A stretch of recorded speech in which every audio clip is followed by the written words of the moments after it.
Hey ya welcome back to OFT.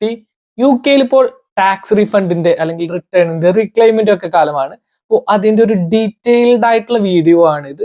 Tax എങ്ങനെ refund കിട്ടും, tax refund ഉണ്ടോ എന്നുള്ളത് എങ്ങനെ ചെക്ക് ചെയ്യാം തുടങ്ങിയ എല്ലാ ഡീറ്റെയിൽസും എനിക്കറിയാവുന്ന രീതിയിൽ ഞാൻ ഫുൾ ആയിട്ട് പറയാൻ ശ്രമിക്കുന്നുണ്ട്. അപ്പോൾ തീർച്ചയായിട്ടും യൂസ്ഫുൾ ആകുന്നുള്ളവർ വീഡിയോ ഫുൾ ആയിട്ട് കാണാൻ വേണ്ടി ശ്രമിക്കുക. ഇതുപോലെ ഡൗട്ട്ഫുൾ ആയിട്ട് ഇരിക്കുന്നവർക്ക് വീഡിയോ അയച്ചു കൊടുക്കാനായിട്ടും ശ്രമിക്കുക. അതുപോലെ തന്നെ ഇതുവരെയും ചാനൽ സബ്സ്ക്രൈബ് ചെയ്യാത്തവർ തീർച്ചയായിട്ടും ഒന്ന് സബ്സ്ക്രൈബ് ചെയ്ത് സപ്പോർട്ട് ചെയ്യുക. വലിയ ഉപകാരമായിരിക്കും. So that's it. വീഡിയോയിലേക്ക് കടക്കാം. The easiest and best way to get know about the tax refund or return is using HMRC app. HMRC app ഉപയോഗിച്ച് കഴിഞ്ഞാൽ നിങ്ങൾക്ക് ഞാൻ അതിന്റെ സ്ക്രീൻ റെക്കോർഡ് വളരെ സിമ്പിൾ ആയിട്ട് കാണിച്ചു തരാം. ഞാൻ ഈ HMRC ആപ്പ് വന്ന കാലം തൊട്ടല്ല, ആക്ച്വലി എന്റെ പ്രൊഫഷണൽ ലൈസൻസ് എടുത്ത കാലം തൊട്ട് വളരെ കൃത്യമായിട്ട് യൂസ് ചെയ്ത് പോകുന്ന ഒന്നാണ്. HMRC ആപ്പ് യൂസ് ചെയ്ത് കഴിഞ്ഞാൽ വളരെ സിമ്പിൾ ആയിട്ട് ഇത് നമുക്ക് അറിയാൻ പറ്റും. അതുപോലെ തന്നെ റീക്ലെയിമും ചെയ്യാൻ പറ്റും. അപ്പൊ HMRC ആപ്പിൽ നമുക്ക് ഇതുപോലെ ഒരു നോട്ടിഫിക്കേഷൻ വരും. നോട്ടിഫിക്കേഷൻ വന്ന ജസ്റ്റ് ഒന്ന് HMRC ആപ്പ് ഇതുപോലെ ഒന്ന് തുറന്നു നോക്കാം. അതിൽ ഈ മെസ്സേജസ്, സെക്കൻഡ് ഓപ്ഷൻ കിടക്കുന്ന മെസ്സേജസ് എന്ന് പറയുന്ന സംഭവത്തിൽ കണ്ടല്ലോ, എനിക്ക് 2 ലെറ്റർ ഒന്ന് കിടക്കുന്നുണ്ട്. ലാസ്റ്റ് ഇയറിലെ ലെറ്ററും ഈ ഇയറിലെ ലെറ്ററും വന്ന് കിടക്കുന്നുണ്ട്. അപ്പൊ ഈ ഇയറിലെ ലെറ്റർ ഒന്ന് ജസ്റ്റ് സെലക്ട് ചെയ്യുക. അപ്പോൾ അതിൽ ഈ കാണിക്കുന്ന പോലെ വളരെ ഡീറ്റെയിൽ ആയിട്ട് നമുക്ക് റീക്ലെയിം ഉണ്ടോ, എത്രയാണ് എമൗണ്ട് എന്നുള്ളതൊക്കെ കാണിക്കും. അതിൽ ഇത് കൂടാതെ P800 എന്ന് പറഞ്ഞ ഫോമും ഉണ്ടായിരിക്കും. അപ്പൊ നമ്മൾ ഇതിലല്ലാതെ, അതായത് HMRCയുടെ ആപ്പിലല്ലാതെ വെബ്സൈറ്റിൽ പോയിട്ട് നമുക്ക് എന്ത് ചെയ്യാം, ഇത് റീക്ലെയിം ചെയ്യാൻ പറ്റും. അതിന് ഈ P800ന്റെ ഫോമിന്റെ, അതായത് ഈ റെഫറൻസ് നമ്പർ നിങ്ങൾക്ക് വേണ്ടി വരും. ഈ റെഫറൻസ് നമ്പർ, എന്റെ റെഫറൻസ് നമ്പർ ഞാൻ കാണിക്കുന്നില്ല, കാരണം ഞാൻ റീക്ലെയിം ചെയ്തു, എന്നാലും ഞാൻ അത് കാണിക്കുന്നത് ശരിയാണോ എന്നുള്ളതാണെന്ന് എനിക്കറിയില്ല. സോ അത് കാണിക്കാൻ പാടില്ലാത്തതുകൊണ്ട് കാണിക്കുന്നില്ല. ഈ ഒരു നമ്പർ വെച്ച് നിങ്ങൾക്ക് ഓൺലൈനിൽ ചെയ്യാം. ഇതാണ് നിങ്ങൾക്ക് ഇപ്പൊ HMRC ആപ്പ് ഉപയോഗിക്കാത്തവർക്ക് ഇതാണ് അതിന്റെ വെബ്സൈറ്റ്, ഇത് യൂസ് ചെയ്താൽ മതി. പക്ഷെ HMRC ആപ്പ് ഉപയോഗിക്കുന്നവർക്ക് ജസ്റ്റ് ഇത്രേ ഉള്ളൂ.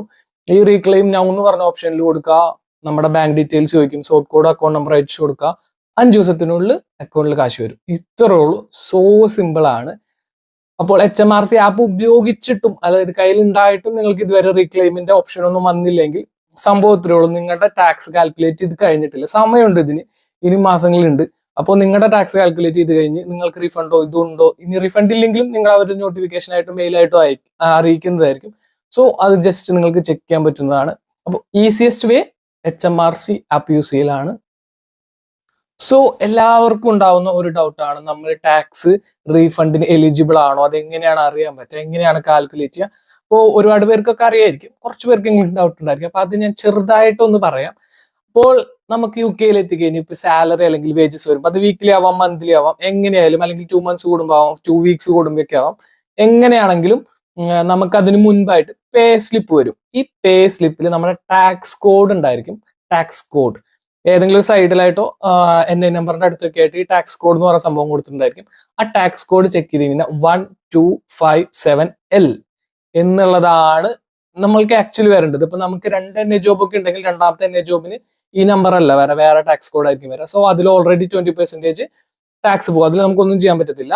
പക്ഷേ ഇതാണ് നമ്മുടെ ടാക്സ് കോഡ് എങ്കിൽ ഇതിന്റെ അപ്പുറത്ത് ജസ്റ്റ് ഒരു 0 കൂടി ഇടാം. അപ്പൊ അതാണ് നമ്മുടെ ഒരു ഫിനാൻഷ്യൽ ഇയറിലെ ടാക്സ് ഫ്രീ എമൗണ്ട് UK എന്ന് പറയുന്നത്.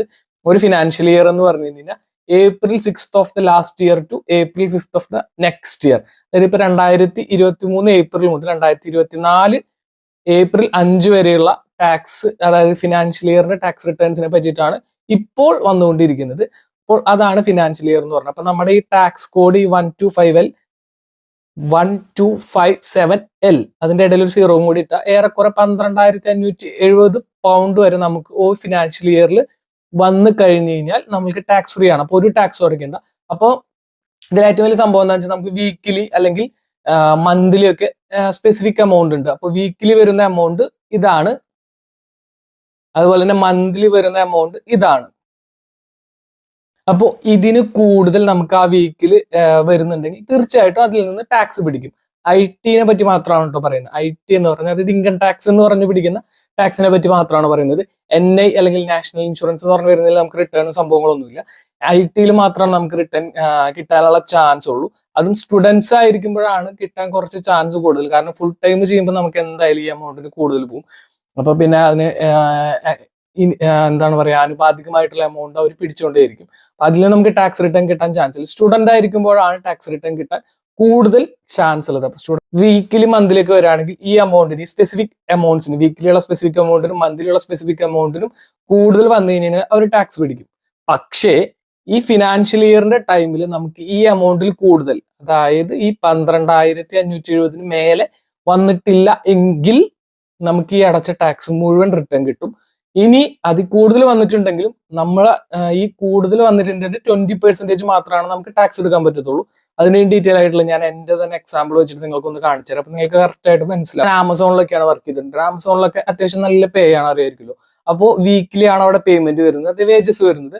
ആ വേജസ് 241 മേലെ വരും. അതായത് വീക്കിലി പേ ടാക്സ് ഫ്രീ ആയിട്ടുള്ള വീക്കിലിക്കും മേലെ ഡെഫിനറ്റ് ആയിട്ടും വരും. ആമസോണിൽ വർക്ക് ചെയ്യുകയാണെങ്കിൽ അത് മോർണിംഗ് ഷിഫ്റ്റ് ആണെങ്കിൽ നൈറ്റ് ഷിഫ്റ്റ് ആണെങ്കിലും വരും. നൈറ്റ് ഷിഫ്റ്റ് ആണെങ്കിൽ കുറച്ച് എക്സ്ട്രാ വരും. അപ്പൊ അത്ര ഉള്ളതിലെ സംഭവം. അപ്പോൾ ഞാൻ എന്തായാലും ടാക്സ് അടയ്ക്കണം. വീക്കിലി എൻ്റെ ഇങ്ങനെ ടാക്സ് പിടിച്ചു. പക്ഷെ അത് കഴിഞ്ഞ് എനിക്ക് ഒരു 1.5 മാസത്തോളം കഴിഞ്ഞ ഫിനാൻഷ്യൽ ഇയറിൽ ജോബ് ഇല്ലാതിരുന്നിട്ടുണ്ട്. അപ്പോൾ ഞാൻ അടച്ച എമൗണ്ട് ആനുപാതികമായിട്ട് നോക്കുമ്പോൾ ഞാൻ അടച്ച എമൗണ്ട് കൂടുതലാണ്. ഇപ്പൊ നിങ്ങൾ എന്റെ ഡീറ്റെയിൽ ആയിട്ട് നോക്കിക്കഴിഞ്ഞാൽ 13,799 പൗണ്ടാണ് എനിക്ക് ലാസ്റ്റ് ഫിനാൻഷ്യൽ ഇയറിൽ എന്റെ അക്കൗണ്ടിലേക്ക് വന്നത്. എന്നെ ജോബ് ത്രൂ എന്റെ അക്കൗണ്ടിലേക്ക് വന്നത്. അപ്പോൾ അതിൽ ഞാൻ 499 പൗണ്ട് എന്ത് അടച്ചിട്ടുണ്ട്, ടാക്സ് അടച്ചിട്ടുണ്ട്. അതാണ് അതിൽ കാണിക്കുന്നത്. ഇതൊക്കെ HMRC ആപ്പ് ഉണ്ടെങ്കിൽ വളരെ സിമ്പിൾ ആയിട്ട് നിങ്ങൾക്ക് കണ്ടുപിടിക്കാൻ പറ്റുന്നതാണ്. ഓരോ ഫിനാൻഷ്യൽ ഇയറിലും ചെക്ക് ചെയ്യാൻ പറ്റുന്നതാണ് ഇതുപോലെ തന്നെ. അപ്പോൾ ഞാൻ ഈ 499 പൗണ്ട് അടയ്ക്കേണ്ട കാര്യമില്ല. കാരണം ഈ 12,570 നിന്ന് 13,799 നിന്ന് 12,570 കുറച്ചിട്ടുള്ള എമൗണ്ട്, ഇതാണ് ആ എമൗണ്ട്. ആ എമൗണ്ടിന്റെ മാത്രം 20% ആണ് ഞാൻ അടയ്ക്കേണ്ടു. അപ്പൊ ആ എമൗണ്ട് ഇതാണ് വരുന്നത്, 1,200. കണ്ടല്ലോ, ബൈ 5 ചെയ്യാം. അപ്പൊ ഏറെക്കുറെ വരുന്നത് 245 സംതിങ് ആണല്ലോ, കണ്ടല്ലോ. അപ്പൊ ആ 245 പൗണ്ട് ഞാൻ ടാക്സ് അടച്ചാൽ മതി. പക്ഷെ എന്റെ കയ്യിൽ നിന്ന് പിടിച്ചേക്കുന്ന ടാക്സ് 499 പൗണ്ടാണ്. സോ റിമൈനിങ് ആയിട്ടുള്ള 253 പൗണ്ട് എനിക്ക് എന്താണ്, റിട്ടേൺ കിട്ടേണ്ടതാണ്. ഞാൻ പറഞ്ഞത് മനസ്സിലായല്ലോ. ടാക്സ് ഫ്രീ എമൗണ്ടിന് മേലെ വരുന്ന എമൗണ്ടിന് മാത്രം 20%, അത് മാൻഡേറ്ററി ആണ്, അത് പിടിച്ചിരിക്കും. അതിന് മാത്രം 20% ടാക്സ് പിടിക്കുള്ളൂ. അപ്പൊ ആ എമൗണ്ടിന് കൂടുതൽ നിങ്ങൾ അടച്ചിട്ടുണ്ടെന്ന് നിങ്ങൾക്ക് തോന്നുകയാണെങ്കിൽ നിങ്ങൾക്ക് റീഫണ്ടിന് വേണ്ടിയിട്ട് ചെക്ക് ചെയ്ത് നോക്കാം. ടാക്സ് കാൽക്കുലേഷൻ ഒന്ന് ചെക്ക് ചെയ്ത് നോക്കാം. നിങ്ങൾ എല്ലാ ഡീറ്റെയിൽസും കൊടുത്ത് കറക്റ്റ് ആയിട്ട് ടാക്സ് കാൽക്കുലേഷൻ എല്ലാം ചെയ്യാൻ നോക്കിയിട്ട് നിങ്ങൾക്ക് ഒന്നും കിട്ടുന്നില്ലെങ്കിൽ വളരെ സിമ്പിൾ ആയിട്ടുള്ള സംഭവമാണ്. നിങ്ങളുടെ ടാക്സ് കാൽക്കുലേഷൻ കഴിഞ്ഞിട്ടില്ല, ഇനിയും സമയമുണ്ട്. ഒക്ടോബർ വരെയൊക്കെ സമയമുണ്ടെന്നാണ് എൻ്റെ അറിവ്. അപ്പോൾ വെയിറ്റ് ചെയ്യുക. നിങ്ങൾ IT ഇതിലൊക്കെ കറക്റ്റ് ആയിട്ട് മെയിലൊക്കെ കൊടുത്തിട്ടുണ്ടെങ്കിൽ നിങ്ങൾക്ക് മെയിൽ വരും. So that's it. ഇങ്ങനെയാണ് ടാക്സ് കാൽക്കുലേഷൻ നടക്കുന്നത്. അപ്പൊ എന്തെങ്കിലും ഡൗട്ട് ഒക്കെ ഉണ്ടെങ്കിൽ തീർച്ചയായിട്ടും എനിക്ക് എന്ത് ചെയ്യാം, മെസ്സേജ് അയച്ചാൽ മതി. ഞാൻ ഫ്രീ ആയിരിക്കുമ്പോൾ ഞാൻ നിങ്ങൾക്ക് റിപ്ലൈ തരുന്നതായിരിക്കും. ഇനി ഇതിൽ പറയാനുള്ള മറ്റൊരു സംഭവം എന്താണെന്ന് വെച്ച് കഴിഞ്ഞാൽ HMRC ആപ്പ് എടുക്കാൻ കുറച്ച് ബുദ്ധിമുട്ടുണ്ട്. പലരും ട്രൈ ചെയ്ത് പരാജയപ്പെട്ടിട്ടുള്ളതൊക്കെയാണ്. അപ്പോൾ ഞാൻ HMRC ആപ്പ് ഉപയോഗിക്കണം എന്നൊക്കെ പറയുമ്പോൾ പലരും എന്നോട് പറയാനുള്ളതാണ്, വളരെ ബുദ്ധിമുട്ടാണ്, കിട്ടാൻ ഭയങ്കര ഇത് കുറവാണെന്നൊക്കെ. കാരണം അതിൽ 2 നമ്മുടെ വാലിഡ് പ്രൂഫ്സ് കാണിക്കണം. ഈ 2 വാലിഡ് പ്രൂഫ്സിൽ BRP പറ്റില്ല. അപ്പൊ വേറെ ഒരെണ്ണം തന്നെ എടുക്കണം. അപ്പോൾ BRP പറ്റിയില്ലെങ്കിൽ പ്രൊവിഷണൽ ലൈസൻസ്, നിങ്ങളിപ്പോ ഗേൾസ് ആയാലും ബോയ്സ് ആയാലും ഇവിടെ വണ്ടി ഓടിക്കാൻ ഉദ്ദേശമില്ലെങ്കിലും പ്രൊവിഷണൽ ലൈസൻസ് എടുത്തു വെക്കാം. കാരണം ആകെ 34 പൗണ്ടാണ് അതിന് ചെലവ് വരുന്നുള്ളൂ. ഒന്നും ചെയ്യാനില്ല. വെറുതെ DVLAയുടെ സൈറ്റിൽ കയറിയിട്ട് പ്രൊവിഷണൽ ലൈസൻസ് എന്ന് പറഞ്ഞ ഡീറ്റെയിൽസ് അടിച്ചു കൊടുത്തതിന് നമുക്ക് ഈ സാധനം വരും. കാരണം ഈ 34 പൗണ്ട് ഉള്ളു എന്ന് പറയുന്നതിന്റെ കാരണം എന്താണെന്ന് വെച്ച് കഴിഞ്ഞാൽ ഇതൊരു വാലിഡ് പ്രൂഫാണ്. നമ്മുടെ BRP പോലെ തന്നെ BRPക്ക് ഈക്വൽ ആയിട്ടുള്ള ഒരു വാലിഡ് പ്രൂഫാണ്. നമ്മൾ എവിടെ പോകണമെങ്കിൽ ഈ സംഭവം കാണിച്ചു, പ്രൊവിഷണൽ ലൈസൻസ് നമ്മൾ കാണിച്ചു കൊടുത്താൽ മതി. UK യുടെ ഇതൊക്കെ വരുന്ന പ്രൊവിഷണൽ ലൈസൻസ് ആണ്. ഇത് 34 പൗണ്ട് ഉള്ളു എന്ന് പറയാനുള്ള കാരണം എന്താണെന്ന് വെച്ച് കഴിഞ്ഞാൽ BRP, ലോസ്റ്റ് BRP നമുക്ക് വീണ്ടും എടുക്കണമെങ്കിൽ 100 പൗണ്ടാണ്. നിങ്ങൾക്ക് പലപ്പോഴും അറിയാം, ലണ്ടനിലൊക്കെ വാലറ്റിലൊക്കെ വെച്ച് BRP വെച്ചിട്ട് പോയിട്ട് നമ്മുടെ ഫ്രണ്ട്സിന്റെ ഒക്കെ വാലറ്റോടെ കടിച്ച് മാറ്റി കൊണ്ടുപോയിട്ട് BRP ലോസ്റ്റ് ആയിട്ട് 100 പൗണ്ട് കൊടുത്തിട്ട് BRP എടുക്കേണ്ടി വരുന്നുണ്ട്. അതിലും ഭേദം എന്താണ്, 34 കൊണ്ട് പോകുന്നതല്ലേ. പിന്നെ ഇതൊരു വാലിഡ് പ്രൂഫാണ്. അപ്പൊ ഈ പ്രൊവിഷണൽ ലൈസൻസ് ഉണ്ടെങ്കിൽ പ്രൊവിഷണൽ ലൈസൻസും അതുപോലെ തന്നെ ഒരു പേ സ്ലിപ്പും അതിന് മുന്നത്തെ, അതായത് നിങ്ങൾ എന്നാണ് അപ്ലൈ ചെയ്യുന്നത് അതിന് മുന്നത്തെ ഏതെങ്കിലും ഒരു പേ സ്ലിപ്പിൽ ആ നമ്പറും കൊടുത്തു കഴിഞ്ഞാൽ എന്താണ്, HMRC ആപ്പ് ആക്ടിവേറ്റ് ആവും. ഇത്രയ്ക്കേ ഉള്ളൂ സംഭവം. വലിയ ബുദ്ധിമുട്ടുള്ള കാര്യമൊന്നുമല്ല. ആകെ 34 പൗണ്ടിന്റെ കാര്യമുള്ളൂ. അതായത് 3 മണിക്കൂർ പോലും പണിയെടുക്കണ്ട ഇപ്പോഴത്തെ അവസ്ഥ വെച്ച് നോക്കുകയാണെങ്കിൽ. അപ്പോൾ വെറുതെ എല്ലാവരും ഫ്യൂരികളാവാതിരിക്കാൻ വേണ്ടി ശ്രമിക്കുക. തീർച്ചയായിട്ടും പ്രൊവിഷണൽ ലൈസൻസ് എടുക്കാൻ നോക്കുക. HMRC ആപ്പും എടുക്കാൻ വേണ്ടിയിട്ട് ശ്രമിക്കുക. ഇത്രയൊക്കെയാണ് ടാക്സ് റിട്ടേണിനെ പറ്റിയിട്ട് എനിക്കറിയാവുന്ന കാര്യങ്ങൾ. ഞാൻ എന്തെങ്കിലും മിസ്സായിട്ടുണ്ടെങ്കിൽ, എന്തെങ്കിലും തെറ്റായിട്ട് പറഞ്ഞിട്ടുണ്ടെങ്കിൽ അതും തീർച്ചയായിട്ടും എന്നെ ഒന്ന് അറിയിക്കാൻ വേണ്ടിയിട്ട് ശ്രമിക്കുക. Instagram ID ഡിസ്ക്രിപ്ഷനിൽ ഉണ്ടായിരിക്കുന്നതായിരിക്കും.